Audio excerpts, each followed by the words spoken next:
Good morning. This is Daniel Posney, and this is called Shifting Perspectives. And this is going to be about, I'll try and keep it to about 10 to 15 minutes, but it kind of goes over sometimes. But you can stay as long as you want.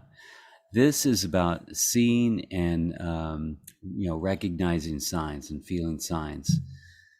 Let me go to my notes here. Not everything is a sign, but a lot can be. All around us are indicators and even messages that we are attracting to us or are in the same frequency of. So I remember years ago when I lived in California, I was getting ready for a plant ceremony, and it was my first time, so I was really, wanted to kind of really make it sacred and really be present with it and set my intentions. And I had this deck of what they call animal medicine cards. And the idea is that every animal moves in nature in a certain way. A coyote moves in nature differently than a mountain lion. A coyote is kind of trips over its own feet and it's kind of goofy, and it can be vicious, but most of the time it just kind of not that sure of itself. And I think that's why, it's the Roadrunner and the Coyote cartoon really kind of speaks that. He's just trying to do his best, but he keeps on tripping over his own feet, get blown up. So the Coyote's medicine is about having us not take life so seriously. And he's called the trickster. But if you look at an ant also has a message. And if you look at the way that the ant moves in nature, the ant can carry much more of a burden that is related to its body. And also an ant or any kind of insect like that is only focused, about this far in front of them, about a foot in front of them. They don't really concern themselves with things outside of that. So when you get a lot of ants around you, or they're really just kind of in your face kind of thing, there's something to look at there. Same thing with mosquitoes and snakes and all kinds of things. So they'll all have a message for us. So I was pulling these animal medicine cards, and I would just kind of think about the intention that I wanted, or just kind of say, what's the message that I need to receive? And I would flip through the deck and just kind of pull whatever card. It doesn't matter what card, you're not going to be able to pull a wrong card. And I pulled this card, and it was a picture of a Black Panther. And the message was, embrace the unknown. And how perfect that was for the plant ceremony that I was going to, because I didn't know anything about it. I was completely going, I've heard good and bad things, and I'm just going to dive on in. And so I said, okay, maybe that's the message. I just need to embrace the unknown. But I wasn't quite sure. So the next day, I went back to the deck and I pulled another card. Wouldn't you know it? Black Panther, embrace the unknown. So I wasn't quite sure. And I said, maybe it was just a coincidence. Went back the next day to the deck, pulled another card, Black Panther. Okay, maybe there's something to this. So my girlfriend at the time, Brenda, she pulled the card for me, Black Panther. Okay, all right, maybe there's something. I said, pull another card, Black Panther. And that whole thing was really about embracing the unknown. So, I've been paying attention to signs for a number of years now, but I know it might be a question. It's like, really honestly, logically, why should I pay attention to signs? Why can't I just be smart and kind of make the right decision, that kind of thing? My brain is taking me here pretty well, so why do I have to do this? Well, you don't have to at all. It's just that we live in an energetic universe, and the way that we're kind of built is in line with and not separate from all animals and all plants and all energy on the planet and the universe. So it just makes sense to kind of be able to tap into that. But how do we tap into that if we're constantly in our mind and in an anxiety state? If we're always on our phone and always on a computer and in electronics and in this kind of a frantic pace, we can't really feel the natural energies that are upon us all the time. So we do need to kind of find a way to slow down so we can tap into that. So, what are some of the signs? What do they come in as? Well, like I said, they come in as animals. It could be a bug, it could be a bird, it could be, a wolf or a coyote or a fox. And I invite you just to look up the medicine of that, and but you can also just tune into your own intuition and your own knowledge about that animal. If you look at a snake, if you start talking about a snake, how does a snake move? Well, that changes its entire body so it can move around the obstacles like a boulder or a tree or something. It doesn't move through anything. It changes its body so it can move around. That's one thing. And the other things that we know about snakes is they shed their skin. So if you just kind of say that out, a snake will shed its skin when it's time. So it sheds a part of itself or an old version of itself when it's time. So the medicine of a snake is spiritual transformation. So if you find yourself in front of a snake, your normal self would go, oh shit, a snake, I should be scared. But if a snake is in front of you, if it's found its way in front of you, that could really be a sign. But a lot of us just kind of see just the fear of it and don't see that there's possibly a message there. The other signs that can come in is just weather. When you say what the weather is, well, it's really cloudy and it's dense and it's gray. That's something. If the clouds have parted and it's this opening in the sky, maybe that's a sign.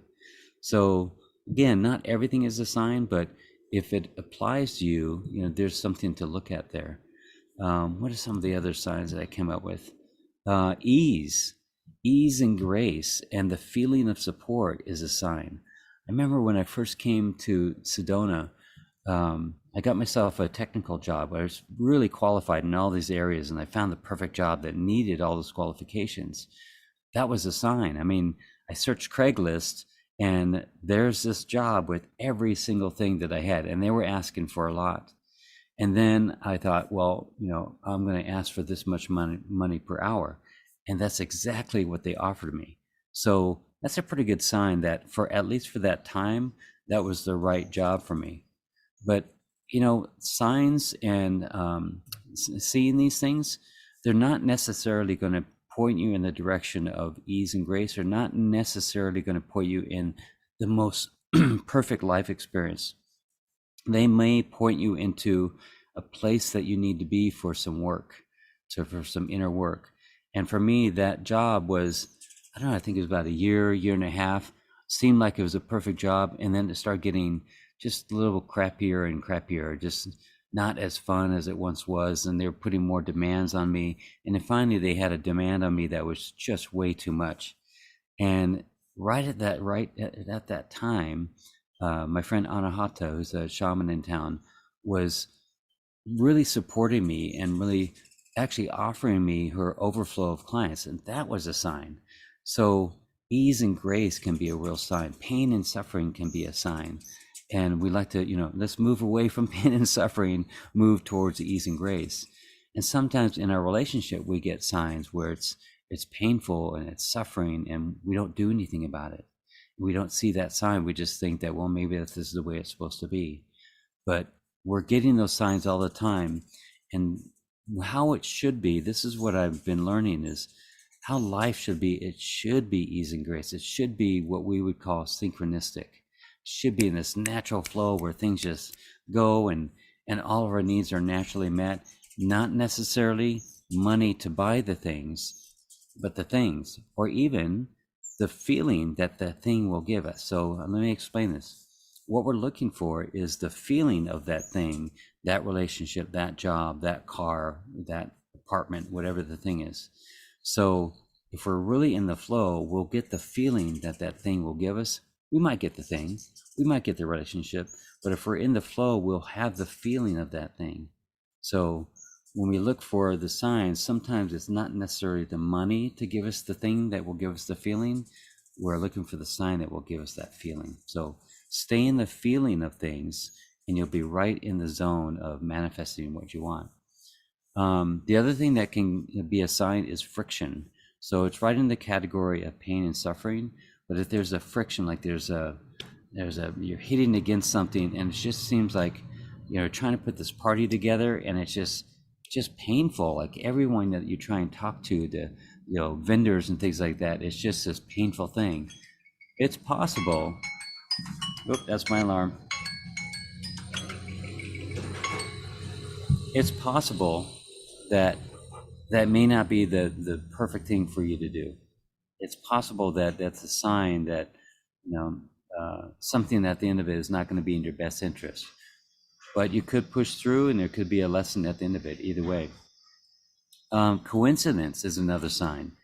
You meet the right person that has the right skills, the skills that you need. That's a pretty good sign. I get supported by a person that is completely in the zone that I'd like to be in, and I end up doing her website work. That's a pretty good coincidence. Repeating numbers is a pretty good sign. And on one end of it, a repeating number may not mean anything. It just could be a complete coincidence. But if you see that as a sign, as a coincidence that's supporting you, then that serves you. So, there's something that my wife and I do every time we see a repeating number in time or anywhere, or mostly time, I guess. And we're present. We do something silly to kind of remind ourselves of that. We do this yawn, each way, and it's just a reminder. And all it does really kind of makes us laugh, and it causes us to be present. So if you see a repeating number and you think, oh, could this be a sign? At least what it's doing is causing you to be present. And I feel like that's the main thing that signs do for us. It may mean nothing. It may be complete bullshit, but it causes you to be present in a place, in an environment that is maybe very chaotic. So if anything, it causes you to have more awareness. And with more awareness, you can get more into your feeling state. So repeating number comes up and you go, I wonder, wow, that's kind of weird. 1111. I just had 12, just had 1010, and I'm going to have 1212. It just causes you to focus on the moment right now and be more in awareness. And when you're more in awareness, you get more into your feeling state, and it's your energetic field that can now feel what's going on and what feels really good to you, because your inner state of being, your consciousness of your body already knows the truth. It already knows the right way to go, which way to turn and all that. And the only way that we can really tap into that knowing is to be present, to be more aware. We can't do that when we're all jumbled up. So that leads me to the next one, is your body and your feelings, how you really feel about something, as opposed to your thoughts. So really separate that out, that it's not necessarily the same as your thoughts. So the next question is, who is sending these signs? Is it God? Is it your ancestors? Is it you in another body?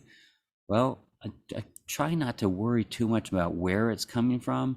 Is it my guides? My guides are sending the sign. Well, it's all one energy. The main thing is that you are in that energy. What you're created from is the energy of everything, is the consciousness of everything. So think of it not as something that's being sent to you, but more like you're in the frequency of, that you're more in alignment with that message, or with that frequency of condition or frequency of message. And the way that we get into the lined up to hear and see and acknowledge that frequency, hello butterfly, is to shift our consciousness, to shift our frequency to be in there. Next question, how do we know these are signs? Well, really, everything is a sign. Everything that we come into awareness of is a sign of a reflection of our own frequency. But we'll know it's a sign if it applies to something that we're going through right now, or some decision that we're trying to make. And we'll know it when we feel it. At least we'll know that we'll need to be in more awareness, and that is a sign. How do we follow them, and how do we take appropriate action? Well, the way that I follow my signs is I get a sign, maybe it's a repeating number, or a butterfly just flew across. A butterfly could fly anywhere around here and decide to fly right in front of me during this call. So I go, okay, what is a butterfly? A butterfly is about transformation. and it was a caterpillar who never knew it could fly until one day it became a butterfly. So I would go, well, what about me? How does that apply to me? Well, I am kind of going into a kind of a transformation right now. I just got back from 11 days in Kauai, and I knew I was going to go through some kind of shift. And there's the butterfly. Oh, well, okay, that's a little validation for me. That's a validation that says, okay, I'm kind of lined up with the frequency of the butterfly. So now what do I do to take action? I keep on following that line or that theme of transformation. So things are going to be coming in front of me that assist me and support me in that transformation. And every time I see something, it's my choice to see it as a sign and as a support, or not see it as a sign and support. But again, it could all be bullshit. But if I choose it to as something that is going to support me, hey, it works for me. It's going to support me. And how can that be bad? What if the action we need to take is scary? So what if you get a sign like a pipe breaks in your house and there's flooding in your house, and at the same time, someone talks about another state where the housing is really cheap and really affordable. That may be a sign, but that also, causes you to think, now I've got to quit my job, and maybe my partner isn't hip to, go move to another state and that kind of thing. Well, that part of it is where it's a good point to be really present and really look at what your fears are and dive into that a little bit. Okay, if this was happening, if this is a sign for me to let go of something into something new, there's really nothing bad that can happen to you, especially if you dive into what are your fears about that. Because I feel like every event that comes across our awareness is something for us to look at and to find out what reaction or what energy do we have around that. So it may bring up something. Maybe like I was out in the creek with my wife Valerie, and I was clearing the brush and making it a clear place for people to paddle through and stuff. And in the process of throwing a log into the brush, the one that I had cut down, my wedding ring flew off my finger, and I didn't know it. I didn't know it until like a day later, and my finger felt really bare. And I looked down and said, oh shit, I bet that's when that happened. But for that's not really a sign that my marriage is falling apart. So it doesn't have to be that kind of thing. I know in my heart I have the most amazing relationship and marriage, and it's awesome. The fact that my ring fell off my finger is not a sign that it has no relation to my marriage. But there's something about this finger. So this finger is about commitment. So your ring finger, so each finger has a certain energy around it, and it has a certain planet connected to it. And I don't remember the planet with the ring finger, but I know that this finger, this ring finger, is all about commitment. So if I were to really ask myself, if I really were honest with myself, like if I was in court and the attorney asked me, Daniel, isn't it true that you haven't fully committed to something? And I'd go, well, if I'm laying myself bare here, yeah, I haven't really, really, really committed to elevating my consciousness or elevating my vibration. My diet plays into that some, and that's where I've kind of sabotaged myself before. And I could be a bit more committed to seeing where I could take my vibration. That's really honest, answer to that. So maybe me my ring goes up my finger. It had nothing to do with my marriage, but everything to do with commitment. And for me, that was a bummer because that was a really cool ring, but I got the message. So got the message. I'll replace the ring. I replaced it with 2 rings. So in the meantime, and we'll see how that plays out. So that's all I got today, and now I'll let you go and get back to your day. Thank you so much for joining me. Valerie and I will do a Daniel and Valerie status update video very soon. It may not be on the next Monday, but it may. And we'll talk about our experience with Kauai, and had an amazing experience there. And of course, it happened. We got there about 1 or 2 days after the fires started on Maui. So we'll have some things to discuss there. Things are going great. We're going through a shift right now, and I'd also like to talk to you more about what this shift means for me and what it may mean for you. So have a most blessed, awesome day, and I love you. Thank you. Bless you.